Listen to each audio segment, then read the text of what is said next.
और इस वक्त की खबर मध्य प्रदेश के मंदसौर से आ रही है, जहां लौह पुरुष सरदार वल्लभ भाई पटेल की 150वीं जयंती पर रन फॉर यूनिटी का आयोजन किया गया। कार्यक्रम में शहर के कई विद्यालयों के सैकड़ों विद्यार्थियों ने एक भारत श्रेष्ठ भारत और देश एक विचार एक जैसे नारों के साथ भाग लिया। इस अवसर पर राष्ट्रीय एकता दिवस की शपथ दिलाई और युवाओं में देशभक्ति और सामाजिक एकता की भावना को प्रबल करने पर जोर दिया गया। पुलिस अधिकारियों ने बच्चों को साइबर क्राइम से बचाव के उपाय भी बताए। कार्यक्रम में सांसद सुधीर गुप्ता, पूर्व विधायक यशपाल सिंह सिसोदिया सहित अन्य अधिकारी और नागरिक भी मौजूद रहे। देखिए हमारी एक खास रिपोर्ट। आज देश के लिए प्रेरणाओं का दिन है, ऊर्जाओं से भरा दिन है, क्योंकि आज सरदार पटेल जी की 150वीं जन्म जयंती का अवसर है। हम सब जानते हैं कि देश का जो स्वरूप है, आज देश की एकता, अखंडता, उसको शक्तिशाली बनाने में अगर किसी एक व्यक्तित्व का बहुत बड़ा योगदान है तो वो सरदार वल्लभ भाई पटेल है। उन्हीं की क्षमताएं थी कि 565 रियासतों को भारत में विलीन करने में एक सफलतम प्रयास उनके द्वारा किया गया था। हैदराबाद के निज़ाम और रजाकारों की मनमानी को और दंडित करते हुए भारत राष्ट्र को मजबूत बनाने का प्रेरणात्मक काम करने वाला व्यक्तित्व सरदार वल्लभ भाई पटेल हम सब की प्रेरणाओं के केंद्र हैं। आज हम देशवासियों की इसके साथ जो सम्मिलित प्रयास है, हम भी उसके साथ सम्मिलित हैं। देश की अखंडता, एकता, स्वदेशी का भाव, ये सब भाव और भावना लेकर देश को आर्थिक रूप से सबल बनाने का सभी प्रयास कर रहे हैं। बहुत बहुत धन्यवाद। नहीं, मन में इस बात को लेकर के भी विचार आता है, लौह पुरुष सरदार वल्लभ भाई पटेल जिस राजनीतिक पार्टी की शख्सियत है, क्या कारण है कि उस राजनीतिक पार्टी, विशेष करके कांग्रेस ने 150 वर्षों में सरदार वल्लभ भाई पटेल का वो मान सम्मान क्यों नहीं रखा। जिस प्रकार सांसद जी ने भी बताया, सुधीर जी ने, कि रियासतों का विलीनीकरण, निज़ामों के साथ उनकी जो जिस प्रकार से कार्य पद्धति थी, ये सब क्या कांग्रेस की नाराज़गी का कारण रहा? और उसके नाराज़गी के कारण से क्या कांग्रेस ने कभी सरदार वल्लभ भाई पटेल को वो स्थान और वो महत्व नहीं दिया जो भारतीय जनता पार्टी या अन्य संगठन के लोग देते हैं?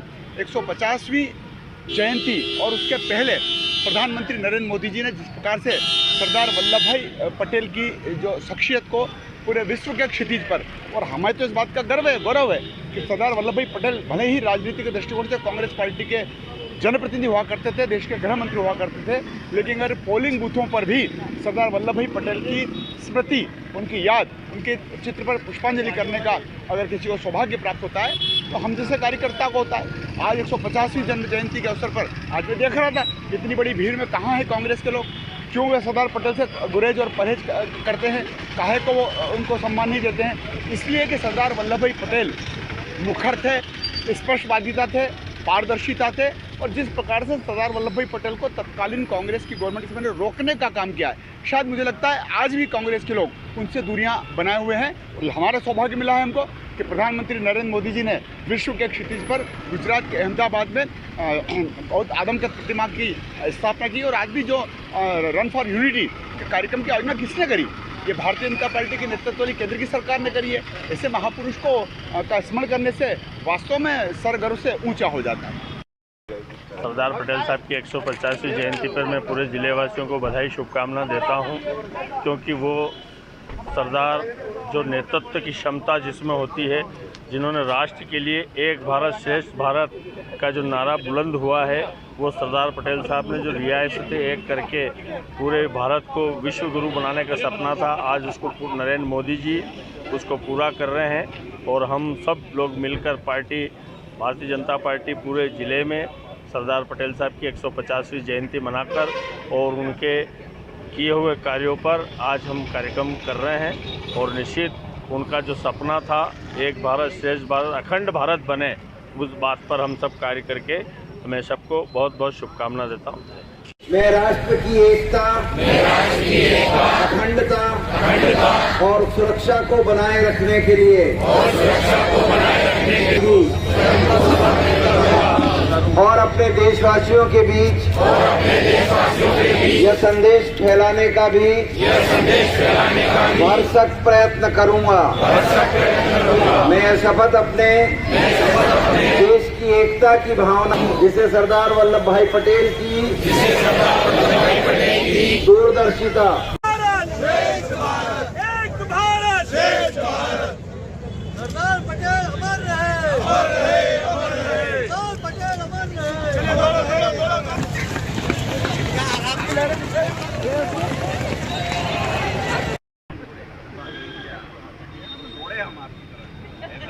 काटना पड़े।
Hello.